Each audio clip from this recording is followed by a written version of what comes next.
We now open the Chumashim, the red books, on page 293.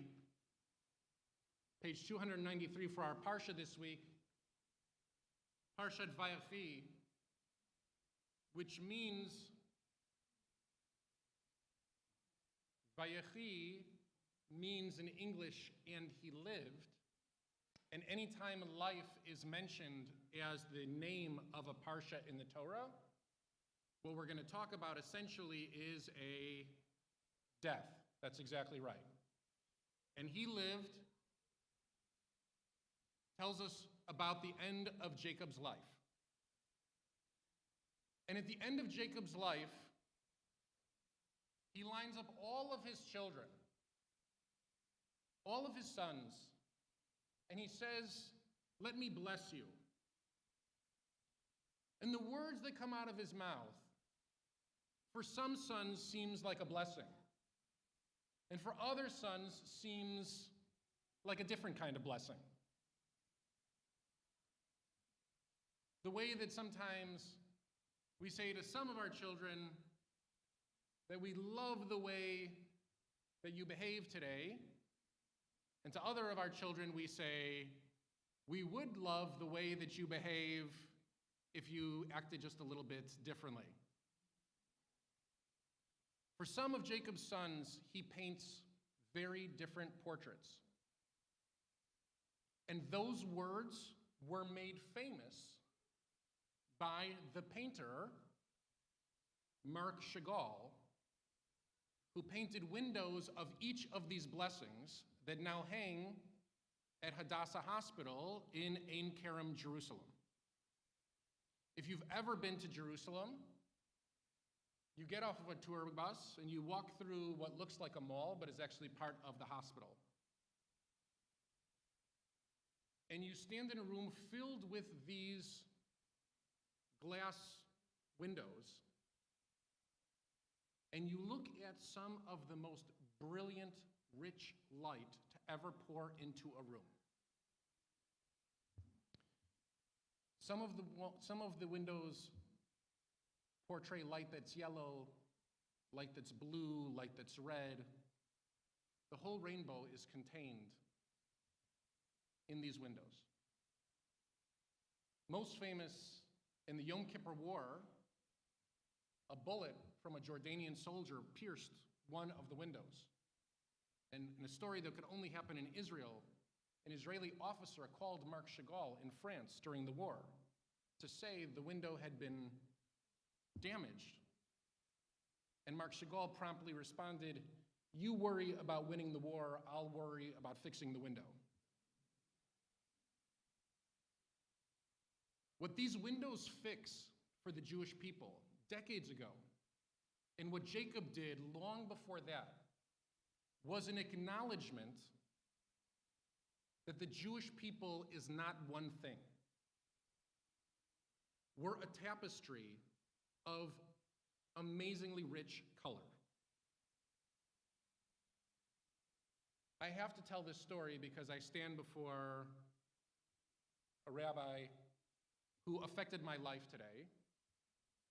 Rabbi Shimlin recruited Blair and I and our kids to a day school many, many, many years ago.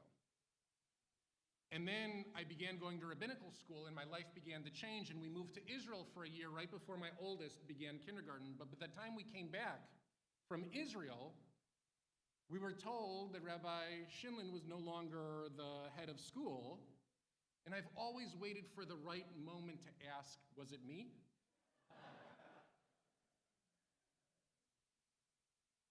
It was them.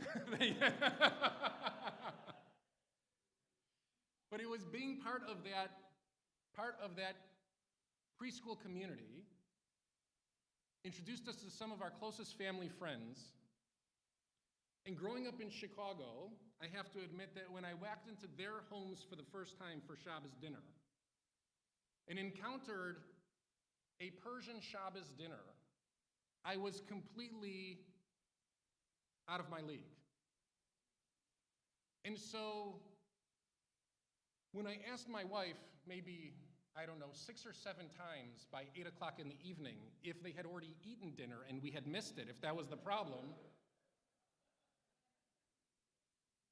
The mother, the wife of the family, whom now we go on vacation with, she came out of the kitchen with one small plate of food that she handed to me, and she said, "Rabbi, this is for you. I know that you're hungry." And Blair said to me, "If you touch that food, it will be so embarrassing. Don't you dare take that plate." And so that plate of delicious food sat there. But as was explained to me, this delicacy was brought out, tadik. It looked to me like rice that had been overcooked, was delicious. Gundi, delicious. These are some of my favorite things to eat now. And every time I encounter a moment like this, as I just had in Israel, where I tasted jachnun for the first time with a Yemenite family, I believe that I'm tasting one of the colors of the Jewish rainbow that pour through in that room in Ein Kerem. And we don't do a good enough job of acknowledging the rainbow of Yiddishkeit and welcoming all the colors in all the time. Growing up, I thought that everyone ate cholent all the time for every meal. For every Jewish occasion, there was cholent. As it turns out, other people eat other things, not just cholent. And as much as I love cholent, as much as I love matzo ball soup and everything else that was handed down through our family tradition, when I'm sitting in Israel at a family's table and they serve me jachnun, and they explain to me like I'm a child how I have to eat it because I just sit there staring at it, not sure how to do it, it makes me realize how much more of our tradition there is to learn. There is to love. And so when Jacob says, "Judah, you're a lion, and Benjamin, you're a wolf," it's not just haphazard animals that are chosen. It's not just that in the painting Chagall puts a lion and a wolf. It's understanding everything about the paintings, the colors, the symbols, the food, the celebrations, the intermingling of Jacob's prayer and Chagall's European outlook and our modern day perspective, all mixing into one through the beautiful light that forms the tapestry that is Yiddishkeit today. I've stood in that room in Ein Kerem many, many times. I think it's one of the most profound Jewish experiences that there are to look through those windows and to recognize that at our best, we're all of it put together. And so it is a misunderstanding of the text to say, well, this was a blessing for Judah to go off and be Judah and a blessing for Benjamin to go off and be Benjamin. The blessing is that the wolf and the lion and the sailboat and all the other symbols of the windows will dwell together. As our prophets say, one day the lion will lie down with the lamb. One day the yellow windows and the red windows and the blue windows will all come together to form the most beautiful light. And in that time, the doors of every synagogue will be open to Jews of every kind and welcome them in such an inclusive way that we won't need inclusivity statements anymore. The reading for Vayechi begins on page 293.